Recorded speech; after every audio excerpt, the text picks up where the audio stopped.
Episode 77 of the Fire Coaches podcast. We had Jared Ambrose. We had some technical difficulties to get started, so I appreciate Coach Ambrose being very generous with his time, but also patient with the technology issues we had. So enjoy episode 77. Spent a lot of time at the FCS level in football. I was a football player that ended up getting a GA at Delaware. From Delaware, he ended up joining his brother at Towson. Then he went back to Delaware before going to Albany, where he finished up this last year as the interim head coach at Albany. So, Jared, I apologize. We had some technical difficulties to get started here. Appreciate you being patient and jumping on the Fire Coaches podcast. My pleasure. My pleasure. As I'd said, a lot of time on my hands. You know, I have a new profession now, but happy to be on. Yeah, no, I appreciate it. I guess talk about, again, you got started at an early age, being indoctrinated in football with your dad being a high school football coach. Obviously, you joined your brother down the road. You get to Delaware as a GA. Kind of talk about that whole process between, becoming a player, playing in college, obviously growing up in a football family, and then going to Delaware. Yeah, I mean, football is one of those things when you grow up in the household I grew up in. It's deeply rooted in your soul, and it's part of your life. And you don't know any better when you're a kid. You know, you're experiencing the experiences put forward by your family, but it was unique. And then as you go into being a player in college, which was a dream, for a lot of guys who grew up like I did, you see how the sausage is made as a player, and sometimes it works, sometimes it doesn't. And in my case, I had to battle through a bunch of injuries, and it never, manifested in the way that I wanted it to. So what do you do? And in our household, we grew up talking about the law or football, whatever the Middletown Knights were doing that year. So, went to my coaches. They suggested, hey, you're a headsy player. You work real hard. Why don't you try coaching? And it was great. And through the first 4 years there at that Division II school, Shepherd, which is near and dear to me and my wife because we're alums. My nephew's an alum now. We never lost a regular season game. Yeah. So, you're thinking, I'm listening to my brother who's trying to help transition. He was at Towson, then Catholic, then UConn, and they were in that transition phase into the Big East with Connecticut. And, he's telling me how hard it is. And I'm just kind of laughing like, yeah, okay, pal, not knowing anything because you're a young coach and you think you have the world by, the tails. And then, randomly got linked up with a guy named James Perry, who's now the head coach at Brown. He was my roommate at UConn's football camp for 2 summers, and he was at the University of Delaware, and we had some common people that we were both really good friends with, and he put my name forward to be the GA. So it's a unique story. I drive from Shepherdstown, West Virginia to Newark, Delaware. It's a little over 2 hours. My meeting with the OC is supposed to start at 7 a.m. I'm going to be early. Drank 4 cups of coffee, 2 Red Bulls. Up going, and I get there and I'm just about shaking from all what I've ingested. And, had a really good meeting with the OC. His name's Kirk Shiraka. Been at Rutgers for a while now, teaching. Yeah, absolutely. In Western Michigan. And, Kirk was, he had some trepidation about me taking this job because I'd already coached and it was a lot of grunt work. But I assured him that, there's no job too small for me. And he said, well, as long as you don't puke on the head coach when you go to lunch, the job's yours. And I was actually worried about it because I hadn't put anything in my system except in Red Bull. But we made it out vomit free and, wasn't going to start the job until the summer. My wife and I got married. We got married, went on a honeymoon, and came home from Mexico, packed our truck the next day and went to Delaware. And the following day after that, 2 days after being in Mexico, I was working. And my first experience at Delaware, they want me to meet the staff, and the guys I didn't get to meet are the new hires, and they wanted me to meet Joe Flacco. So there was a youth kids camp going on, and I didn't really know much about him other than, he was a, good talent and went to Pitt and then transferred to Delaware. But he's sitting on his rear end talking to a bunch of these youth campers, and they're like, yeah, it's Joe over there. Let's go meet him. And I didn't, know he was almost 6'7". And, the kids are peppering him. Joe, how far can you throw sitting down? I kid you not. He's sitting at the midfield of a field, and he goes, see that trash can under the uprights? And I'm probably about 20 yards out. And he just fires a ball, and it goes right in the trash can as he intended it. And then as I get closer, he stands up, and it was like Jack's beanstalk. I just never thought it was going to stop. It was going to hit clouds before I could shake his hand. And, not that, there's fables or foreshadowing, but if there was, that was it. I didn't know anything else about the team, but I had a really good feeling we had a quarterback, and it was a magical year. It was ups and downs and ebb and flow, and it was a unique experience that season. Yeah, I mean, I know we'll talk a lot FCS here. I mean, give people kind of a picture of, again, that first year, like you said, there's ups and downs. You guys end up losing the national title game to Appalachian State. Just talk about, because you've been involved in many of them, playoff situations in the FCS and what that tournament style is like. Obviously, a lot of talk right now, right, with the P4s and Division I football and where that's all going with playoffs. But talk about like what FCS is, because I've always felt like, whether you're out in the Montana area or North Dakota or out east, I mean, there's just great college football in the tournament. So like talk about what that's like and that run that you guys had that first year for you. Yeah, it was really tough to kind of put your thumb on everything that we went through there because it was so unique.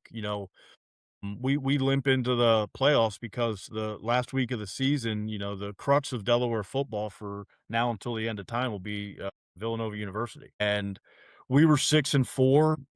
Had a really couple tough losses throughout the season that maybe we didn't expect, and we knew we had to beat, or excuse me, we were 7-3, and we knew we had to beat Villanova because at that time there were 16 teams in the tournament, and 8 was kind of the magic number. And so we go up to Villanova and they laid it on us. We played awful. I think the final score was, maybe 12-7, a great baseball game, if you will. Wow.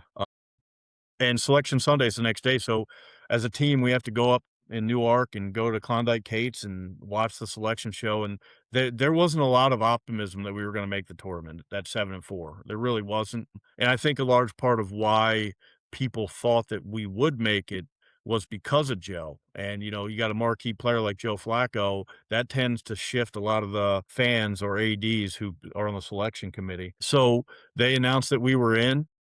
We had to play Del State the day after Thanksgiving in Delaware Stadium. Del State had just won the MEAC and was something like 9-2. But we got the bid for the home game, which is a process that a lot of people don't quite grasp. So win that game. Then we got to play the number 1 seed overall, Northern Iowa, or they were number 1 or number 2. I can't remember. Went and played in the Dome then? We did. We played in the Unidome, and that one was unique because as we go into the Dome, it's about 35 degrees and overcast. And when you're in that dome, it's like being in a vacuum. You don't know what's going on outside, and this has happened to me twice in my career. So we play the game. It's a hell of a game. We play really well. We come out on top. I think it was 44-41 or 44-35, something like that. And come outside and there's a 1.5 feet of snow with ice coming down too. So we try to go to the airport. Cedar Rapids froze over in that time. There was no de-icer. So we have to stay in the hotel Saturday night. We can't get out of Cedar Rapids on Sunday.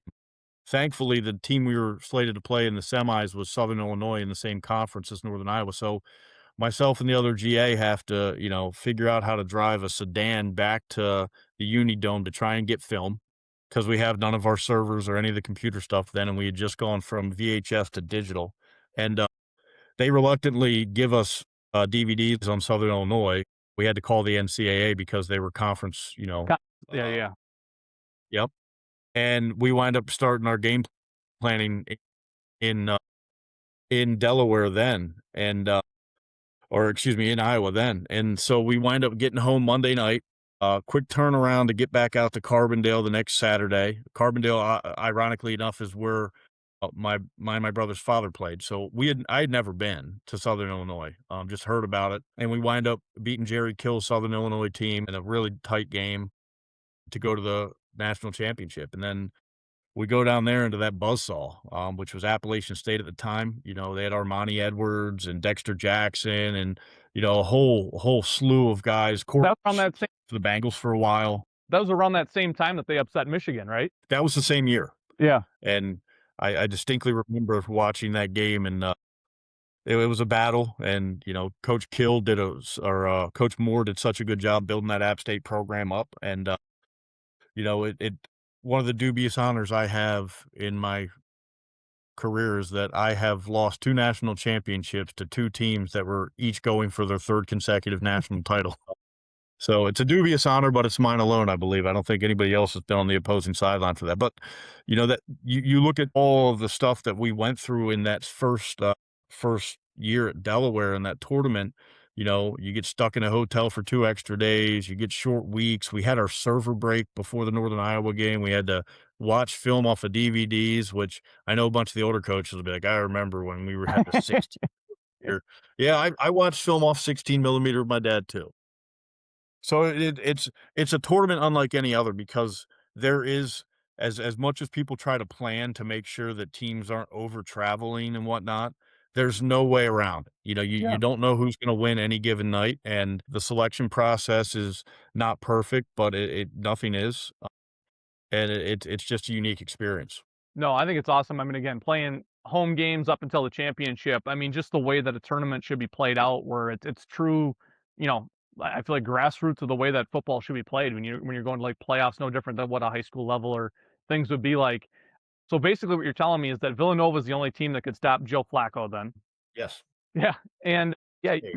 and App State, yeah, and you mentioned that your dubious honor of the three-peats with App State and North Dakota State later in your career. And I went for the first time. My best friend growing up, is a professor at Appalachian State, and I went out to watch them play Oregon State this past year, and just a cool place. I mean, obviously, there's a lot that still carries on from the Coach Moore days, but just a really cool place in the mountains there to watch football. So, you see the highs of the highs there in that first year. And the second year, I believe you guys went 4-8, if I'm not Yep. mistaken, when you're at Delaware. So you see kind of both sides of that. What do you remember from that second year, obviously coming off of losing Joe, losing the national title game, to coming back and having a little bit of a down year at Delaware?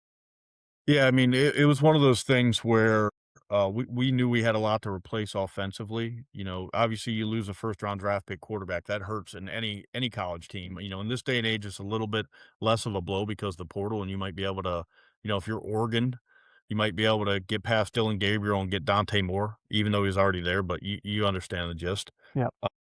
So we had to replace Joe, our running back, who was also a phenomenal player. Omar Cuff, we had to replace him, and then a couple of linemen. So our work was up against us, and some of the selections we had made to replace those guys just didn't pan out the way that we envisioned. And there was a point in the year where we were starting either our slot receiver or our tight end at quarterback because we were decimated a little bit by injury, and we just didn't feel great about some of the guys that we had in house to get it done.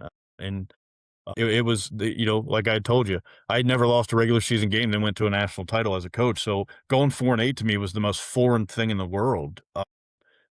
I couldn't understand, how this was happening. And, not to take away from our competition, we were playing some phenomenal teams. We go up to UMass and Liam Cohen's the quarterback, Richmond, who was a year away from being a national title team, had one of the best FCS defenses I'd ever seen in my life. They had 2 NFL defensive ends, an NFL corner, really good linebackers. So the conference was, loaded as we went to the title, and then we lost some key pieces. And, football is one of those things where, if you don't have a great foundation of talent underneath your good players or the ones who are performing, then, you're going to have a hard time, kind of following up on success with success. It's hard to sustain, especially at the FCS level, even then. Yeah, no doubt. So you make a jump then, which I think is super unique. And I read somewhere that, I don't know if it was talking to your father or something like that, but they talked about, being around family and coaching and how rare that is. And, you got to spend 10 years at Towson with your brother as the head coach, and you did tight ends, quarterbacks. I think you end up moving up to OC at some point in that tenure. I guess talk about within the coaching world, right? I mean, at the college level, spending 10 years somewhere is almost like 80 years in real life of living. Just kind of talk about not only the opportunity to grow as a coach and be a full-time coach and all that type of stuff, getting more responsibilities as you go along, but obviously spending as much time as you did with your brother there. Yeah, it was definitely probably the most rewarding experience I had in my career, and I didn't necessarily want to leave Delaware because I understood it was such a great program. But my father and I had a really frank conversation over a couple cold beers, and he said, Jared, you're going to take this job because you don't know if the opportunity to work with your brother is ever going to come about again. And at that point, my dad was always a great sounding board for me. And, even though I was in my late 20s, I still felt like he knew what was best for me. It just gets a little bit more entangled when you're married. Yeah. Went home, talked to my wife about it, and she's just been a godsend for me going through this football career. And I was like, "Okay, let's do it," and thought I was gonna be the quarterback's coach. When I got to Towson, Rob quickly informed me, "No, you're gonna coach tight ends to start," and that also was one of the best experiences I could have because it made my perspective and understanding of scheme within, the box play and blocking schemes and protections and run game. It was essential to my growth as a coach. So the front end of that was a little bit more chaotic, Yeah. just 'cause I didn't necessarily wanna do it, but ultimately, hindsight's 20/20, you look back on it, it was probably the best experience I coulda had. And 2011, you guys go to the playoffs. So Rob had taken that job when you made the move, right? Like he had just taken that program over? Yeah, well, that was the only time in my career that I worked with a new staff with a new hire. When Rob got hired at Towson, it was the only time where he got to hire coaches, fire coaches, and I was one of the hired coaches on the new staff. So the fever pitch of excitement when you take over a new program is so awesome. It's one of the best things in the profession because, it's so easy to get everybody aligned Yeah, because it's the energy's high, right? yeah, the vibes are good. Yeah. The vibes are good. And, even to a fault, he had us wearing sport jackets every day for about 2 months. And, me and my dear friend Brian Fleury, we were commuting from Frederick, Maryland to Towson every day, living with our parents, which was awesome. But driving 50 minutes down to Towson, one way in a sport coat when it's 85 degrees, that wasn't aw so I rebelled. I came in one day in just a complete sweatsuit, and we sit in a staff meeting, my brother's just staring at me and no one else. Burning you with his eyes kind of thing? Yeah. Oh, yeah, and he goes, "Where's your coat?" And I said, "I left it at home. I'd started coaching to be a gym teacher, not a banker." And, luckily got a laugh out of and, that kinda relented a little bit, but yeah, just when we took over that program, I love to think that we have a large say in, that it's a notable program into this time, because there's no name association with Towson. I mean, you look at some of the Wisconsin directed schools and you understand because it's University of Wisconsin's town, like Yeah. Stevens Point or whatever. Right. And there's like what's Towson? Nobody knows that the town of Towson is a small community 10 miles north of the city of Baltimore. It used to be Towson State, which still what state? So, like, that now that school's on the map, and it's a big school, it's 25,000 students. But we went in there, and I think in the previous 4 years, they may have won 2 or 3 conference games. And then you fast forward to that 2011 season, we went 9-2 in the regular season. We lost to Maryland, and I want to say we lost to, I can't remember the other school. It was one conference loss. That was it. And then went into the playoffs, and that was a, first ever for the school, so quite the turnaround. Yeah, so talk about, that 2011, like you said, first playoff appearance, but then just a few years later, I mean, you losing the national title game to NDSU, which you were kind of mentioning, them going for a three-peat. So just talk about again, like, what is Towson? Where's it at? What's it about? So all of a sudden, a couple years later, you're in the playoffs, and then a few years after that, you're in a national title game. I mean, the growth of that, from again, I picture myself on the campus there, right? If I'm just a regular employee or an alum who's been associated with Towson forever, all of a sudden you're like, what the hell is going on? Like, we never thought this would happen. Yeah, and, it was unique in that the first recruiting class of the young men we brought in, it was a big class, it was over 20 kids, and we sold them on a dream that we will compete for a national championship. And, when I talk about alignment, with staff, there was not a guy who walked into the office on a daily basis who didn't believe that, your job today was ultimately gonna lead you to a national championship. We all believed it. And, the players, when we first got there, it was a tough pill for them to swallow because it was just such a culture shift with the previous staff. We were bringing in true Division I, efficient, always on the go, always trying to find the cutting edge, always trying to, get better in everything we're doing. If it's making copies or, running posts, everything had an intent. And the players that we recruited bought in. And the first 2 years were tough. We won 3 games in the first 2 years. And we actually won 2 the first and 1 the second. And some of the younger guys that we brought in, they definitely believed, but we got a good core of the guys who were in-house, who saw where we were going. even Wanted though the that, right? record Like, yeah. wasn't there. Precisely, and it was as we played our last game in 2010, which is it's a little bit poetic. We go up to New Hampshire, we play a game, they're really good. They were on a streak where they hadn't lost a home game at least that year, and I remember my brother telling me he's sitting with one of our defensive ends in the airport to fly home, and the defensive end looks at some of the guys who were not bought in, and he's pointing them out, and he goes, "See that guy, that guy, that guy?" And he's like, "Yeah, what about him?" He goes, "We're gonna be better because 'cause they're not here." And we went into that spring, and there was 0 doubt.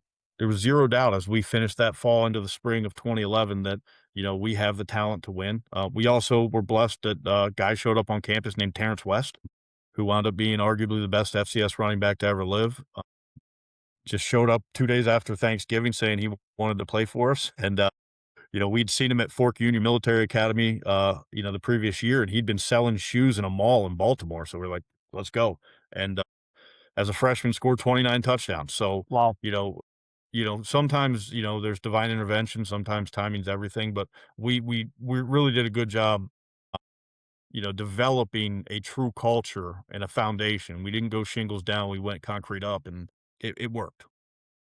Talk about today's climate, the Terrance West story, whether it's kids that, maybe you saw and you're like, well, maybe, and then all of a sudden he blows up, or even somebody that you're like, yeah, I don't understand why nobody else is on this kid.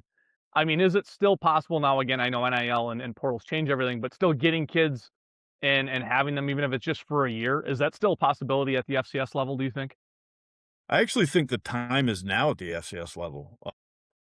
I tried to explain to our administration here at Albany, you don't build the program from the top down. Like everybody is doing the same thing. And, you listen to, the schematic success that the Shanahans and the Mike McDaniels and the Matt LaFleurs of the world have. You got to look at things from multiple perspectives, because if you're doing the same thing as everyone else, then it's just a talent competition.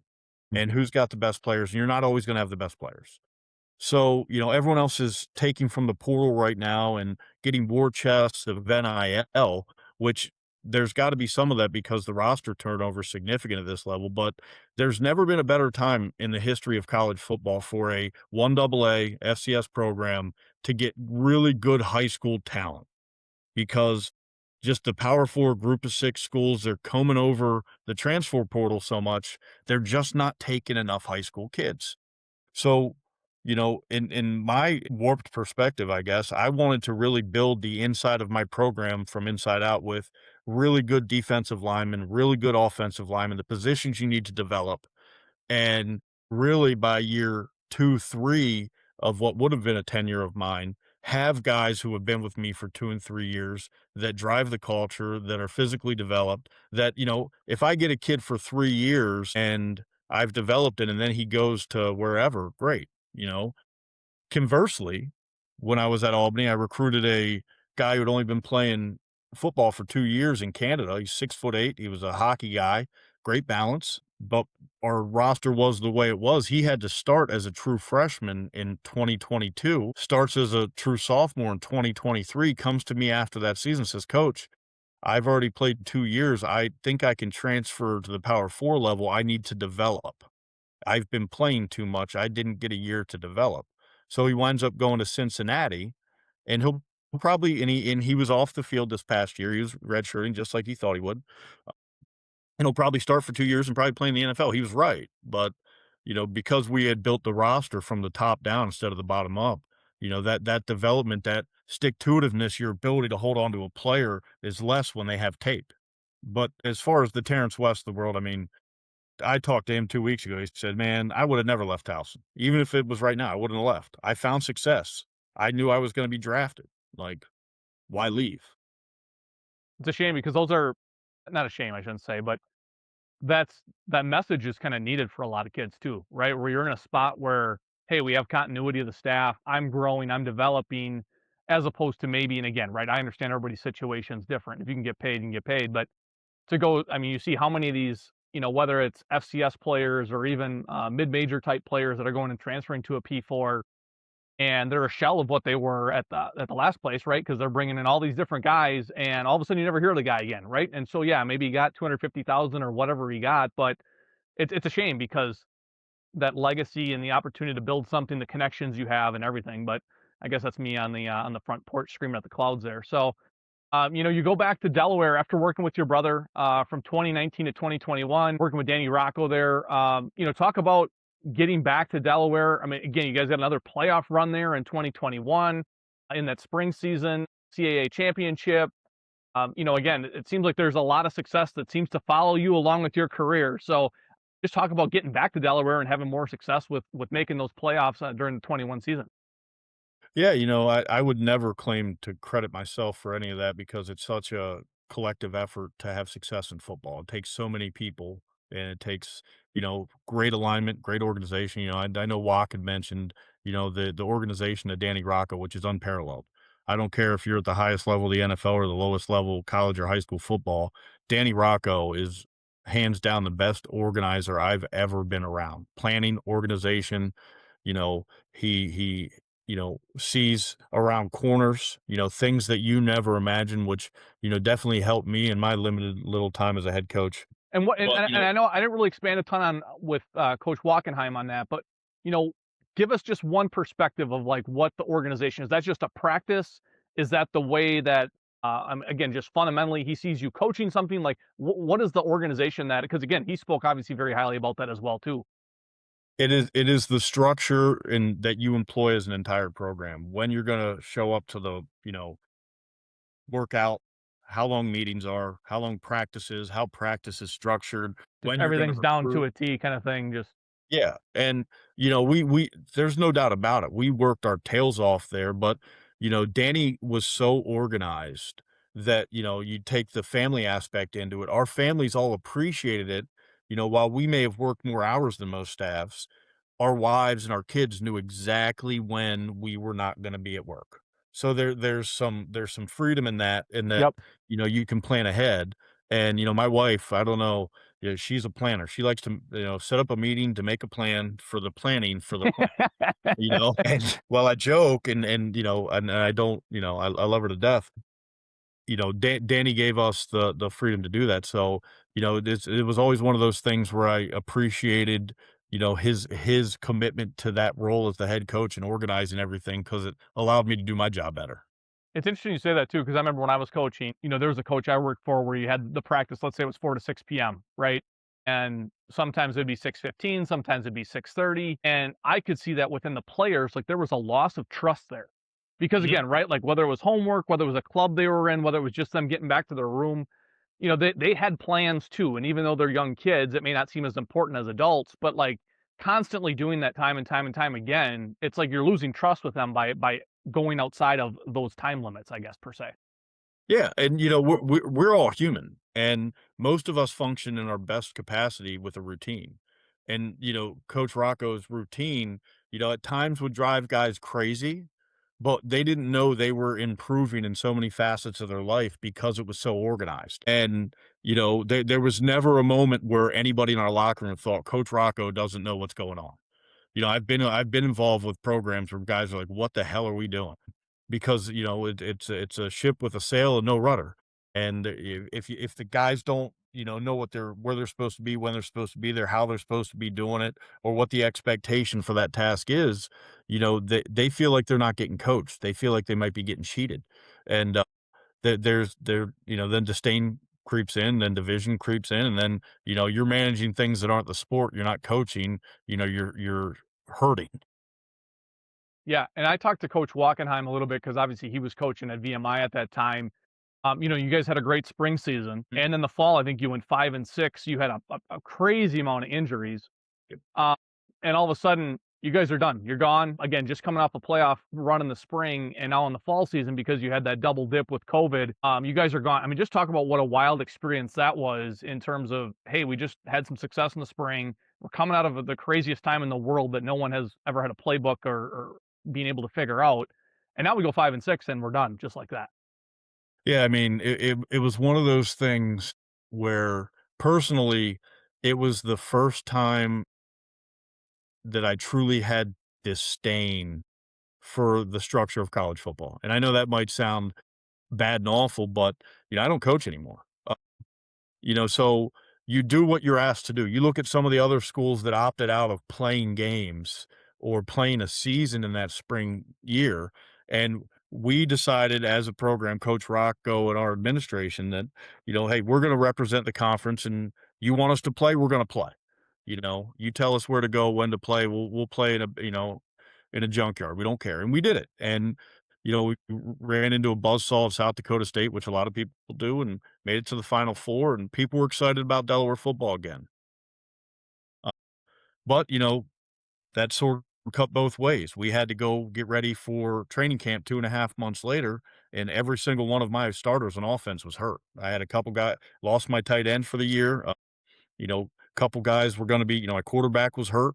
My entire offensive line was hurt, and that's not even to talk about the defense. So then, we go into that fall season, and it was, like walking on eggshells with our guys. Not that we ever, if Danny Rocco wasn't our head coach, that fall would have been so much worse, because he knew how to get the most out of the players without putting them in jeopardy in practice. And we just, it was one after another, guys getting hurt, and our quarterback gets hurt. Ironically, when we play Albany, Jared Ambrose sacked him, ripped his hips up, and we had to, go through the rest of the season playing against the JMUs of the world, and, with our backup quarterback, and we limped into the finish. And it was funny. I remember I had really good friends with a lot of coaches that are still at Villanova, and I'm talking to them in pregame. They're like, "What's going on?" I go, "I'm pretty sure if we don't win this game, we're getting fired." And they're just looking at me like, "You guys went to the Final Four 6 months ago." I said, "Hey, I'm just telling you."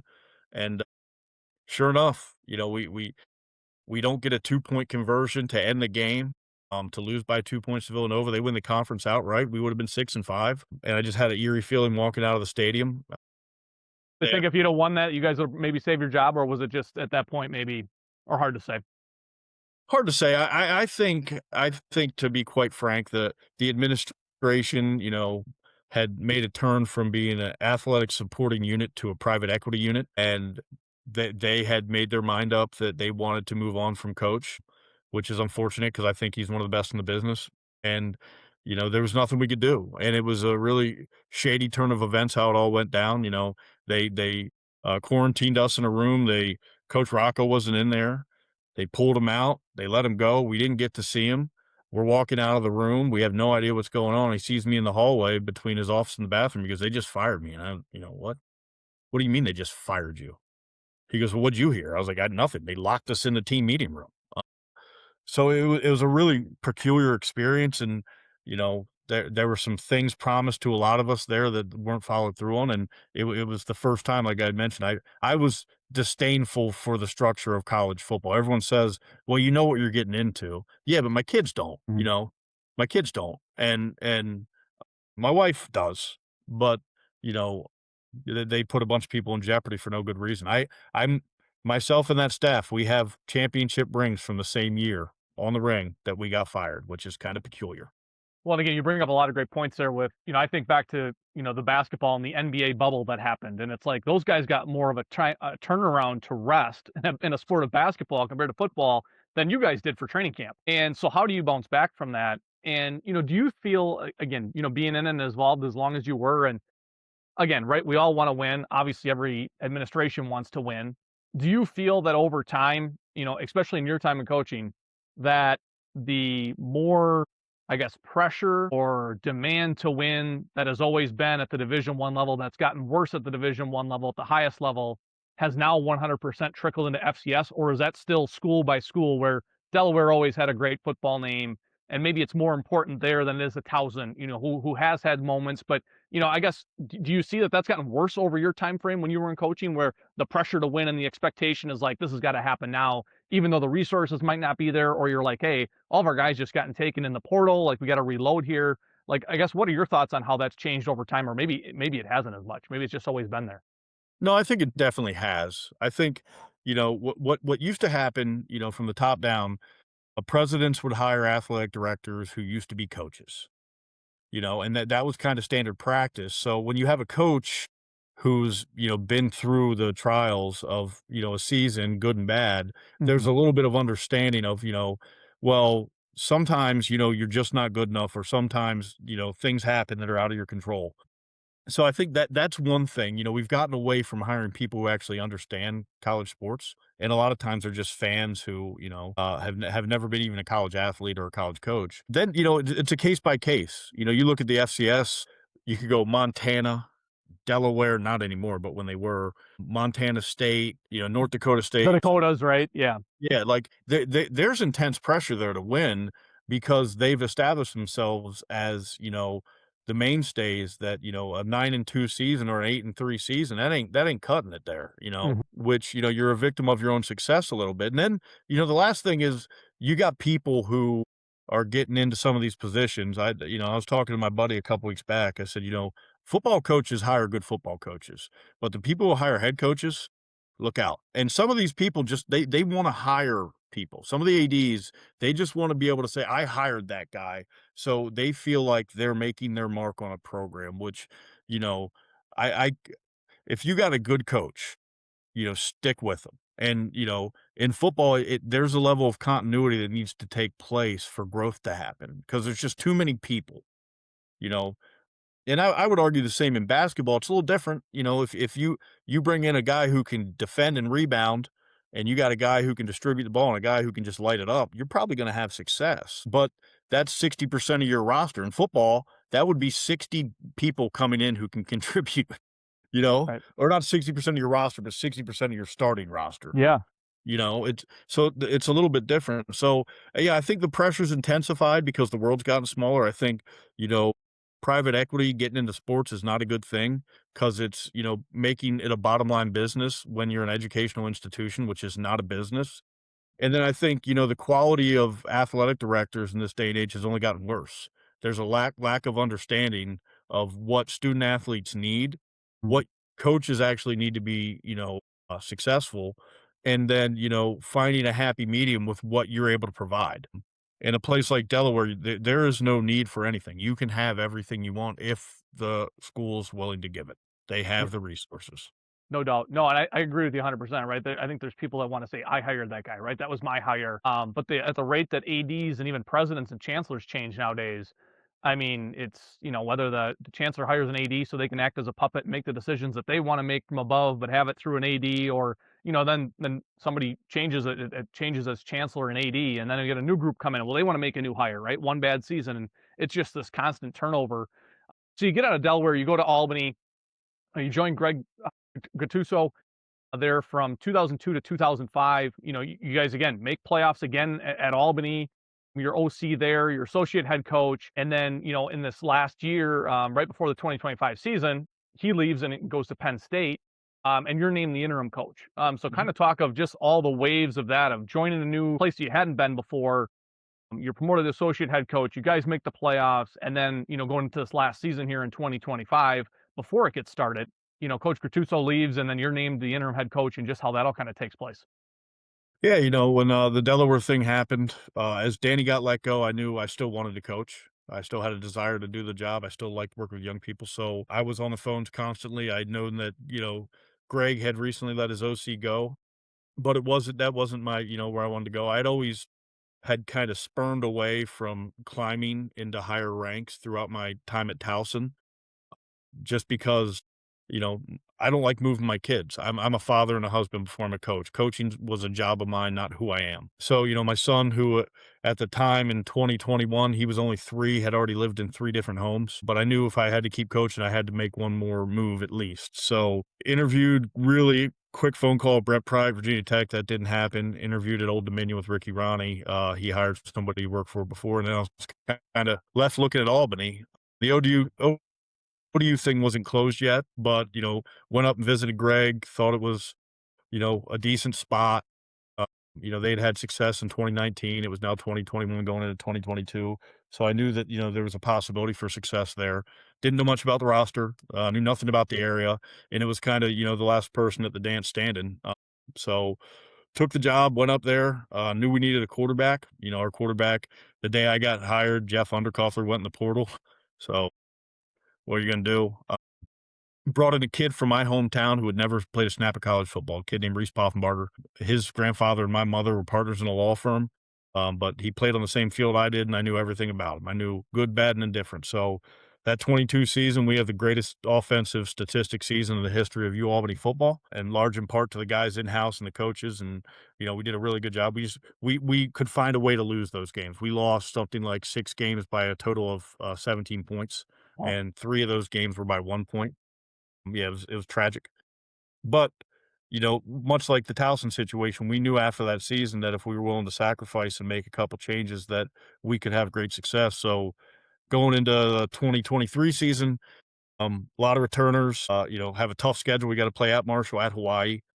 Wind up battling both of those games and losing them, beat Fordham early on, and then we just made a run. There was a point in the season where I don't think we had a score that was inside of 24 points. We were playing great defense. We were scoring a lot on offense, and we were one of the most dynamic teams in the country. So you get into the playoffs, play Richmond at home, slobber knock them, go out to Idaho, which, Jason Eck, one of the best coaches in the country, he's leading that program and kind of turned the world on its axis there. Weren't expected to win. They were ranked 4th in the country, wind up beating them. At the Kibby Dome, huh? At the Kibby Dome. And that was the second time I had walked into a dome and the weather was good, and I walked outside and we had 10 plus inches of snow, but we were able to get home from that one. And then, once again, run into the buzzsaw of South Dakota State. The unfortunate thing with that season at Albany, I think a lot of people were content with just the journey. I looked at it as, hey, we're a couple points away from a national championship appearance. But as we went into South Dakota State, there were too many people who were just, we made it this far, we're Albany, which I detest that.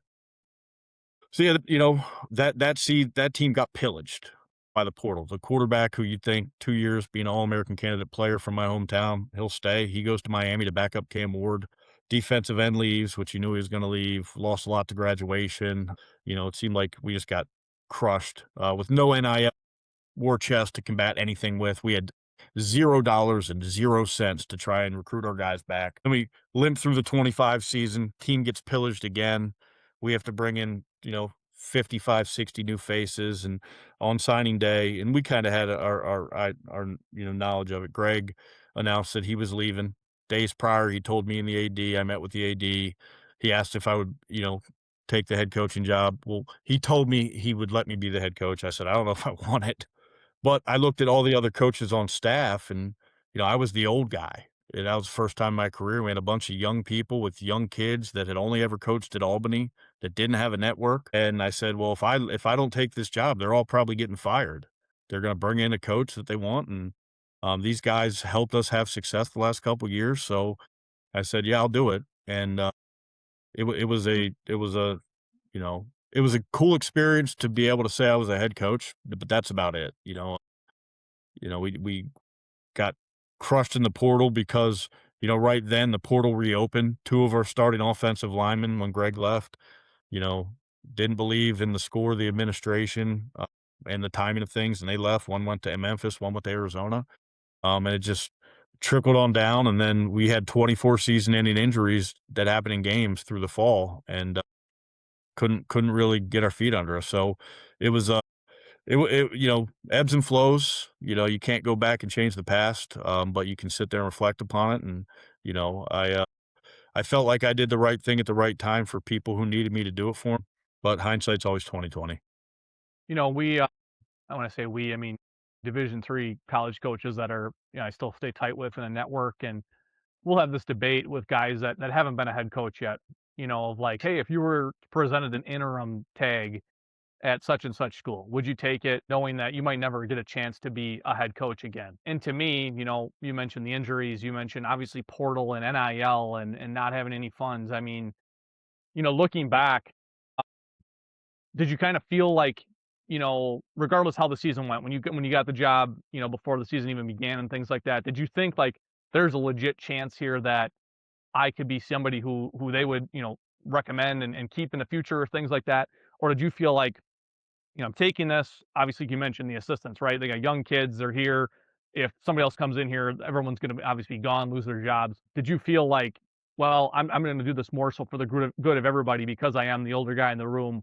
Or did you really feel when you took it like, hey, I actually have a chance that, maybe they will keep me because they actually believe in me here?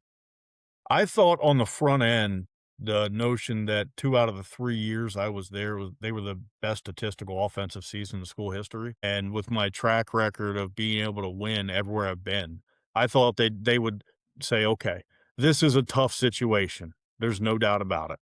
He's taking over at a time in which he doesn't get to enhance his roster. We slap an interim tag on him. How's he going to replace any coaches that have left? Because we had guys, retire after that season and leave, and then Greg left, and you got to replace myself. So I those had are read everywhere too. Like you were one of the only coaches that ever really engaged the alumni. Like you were yes, showing 100%. Like, hey, I'm going to be here for the long haul if I get this job, right? Like I'm going to build this up to the point where when it's done, it's done. But I'm going to try my damnedest to do everything here. precisely. And I was making inroads with the alums. I wanted this to become the program that South Dakota State built, this Stiggs built. That Bowl, well, I could say Bowl, but that North Dakota State's been a monster forever, and that was my vision, and I knew that it was gonna take, like, from the bottom up, and so I thought with the body of work, I'd have a legitimate chance. I came to find out mid-season that the athletic director, he was never gonna give me a chance. We coulda won 10 games, and he probably still would've fired us. He wanted to hire his own guy. So, sad and unfortunate, but I felt like the initial decision was the right thing to do for people. I mean, yes, I did believe that, if I could have taken an interim tag somewhere else with maybe in December, Yeah. but even still, once you slap an interim tag on a guy, Because when was it, April or March? When was it officially that you would, or it was February?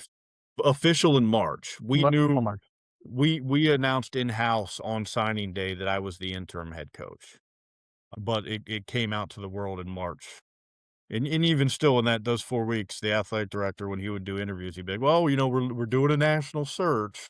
But he had already announced to our team that, I was gonna be so Yeah. that there's some cracks in the foundation there for our players. But, yeah, I thought, he I thought he was presenting what he thought he needed to present to the world to make it seem like he's doing the right thing for the world.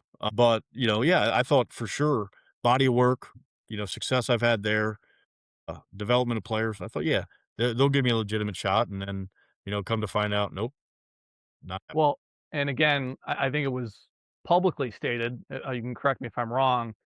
Leading up to your last week when you guys played Monmouth on the road for your last game, that it was like, hey, this is going to be a full blown search, and which again to me, like, again, what would a week waited at that point, right, to kind of let the season play out for you guys, and was there any silver lining? Again, right, obviously, I know it didn't end well, and completely understand, just how crappy it kind of turned out for you, but beating Monmouth on the road, who was 12th in the country, I mean, was there anything there where it was kind of like, yeah, I can do this, and if I was given some more time to build everything around this program, like who knows where it could have gone?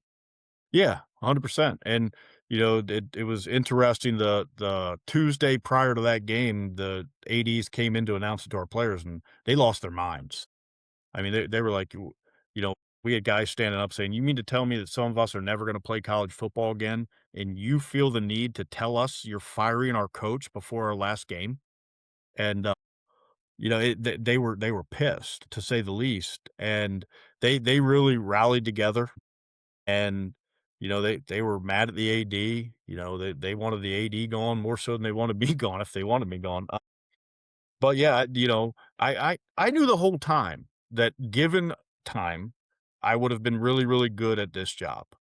The players will attest to it. The culture that we built in the locker room. I mean, we had a defensive end who played safety, who played will linebacker because of all the injuries and was an all conference level player. I mean, we had guys doing jobs, in this day and age as a player that they did not come to college assuming that they would have to play, and they committed to it fully. Because they believed in everything around it, right? I mean, Exactly. The players believed that given time, you know, we would have won. And the players who wound up leaving the program are like, I can't stay here with this athletic director. Coach, if they keep you, I'll stay. And I was like, buddy, they're not keeping me. They hired their seventh choice.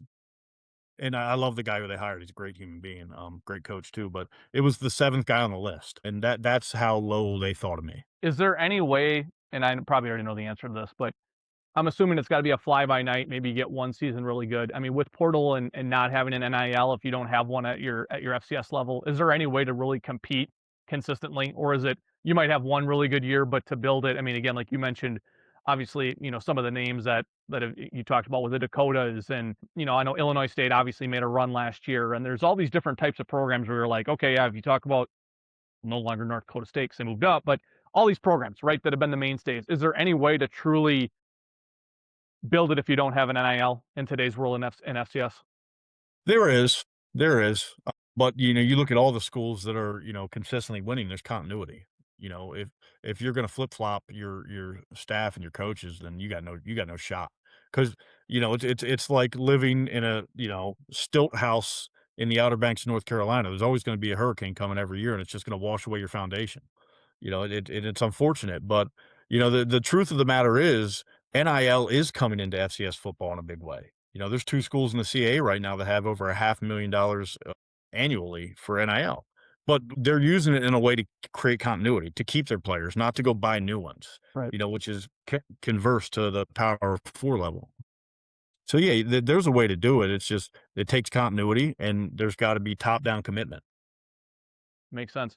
So obviously, again, as you talked about with your time at Delaware at the end there in 2021 to obviously Albany and obviously things leaving kind of a sour taste in your mouth, like, obviously I know you got a growing family. What's kind of next for you? And I guess how do you kind of go about your days nowadays with time kind of passing and being out of football? I mean, again, in some ways, I don't want to speak for you, but in some ways it's got to be nice to be around family and not have all these other things going on. But obviously I know at the end of the day, right, being a football coach and doing it as long as you did, like, it's kind of awkward too, right? Not having those things to tend to. Yeah, one of the things that kind of the last two seasons at Albany, my father died on game day in the 24 season, and this past season my son was diagnosed as autistic, which, making it more unfortunate that, he's been in so many houses and unable to keep his feet in the ground. So, as I'm not coaching anymore, I'm able to support my family in the way they need a father to be present more so than they need their dad to have a cool job. And we've had significant growth as a family. We've become a tighter unit. We a little bit more enjoyable. There's not the ebbs and flows of the Saturday wins and losses. And we've kind of circled together, rallied up, and really grown as a unit. But at the same token, I've been able to still keep my passion for coaching, and I'm training quarterbacks and wide receivers in our local area here. And, I had to get an LLC to be a head coach for camp, so I just kept that going. And, that's taken off a little bit for me. I also have a job as an executive recruiter. And Marcus, as you can tell, I have the gift of gab. I could talk paint off a wall. So, that fills my 9 to 5. And then, my first coaching gig outside of coaching college football, I was the third assistant on the Saratoga Springs High School girls flag football team because my daughter's a freshman wide receiver DB, and I've never had the chance to coach my kids in sports, and I wanted to take that opportunity to do it, and it was a unique one, but enjoyable for both of us. Yeah, no, that's great to hear. I mean, again, obviously not great to see out of the game, but again, as a lot of different guests have been on here before, and I've shared my story too, it's some ways there's a silver lining to, again, right? Like your daughter's a freshman in high school, but you still got 4 years to be able to coach her and really be around in some of the most important times of her life. So that's really cool. And I appreciate you jumping on the podcast. I appreciate you listening to Coach Walkenheim's. Just fun to hear your story and all the best moving forward. Thanks, Marcus. I appreciate it. This was awesome.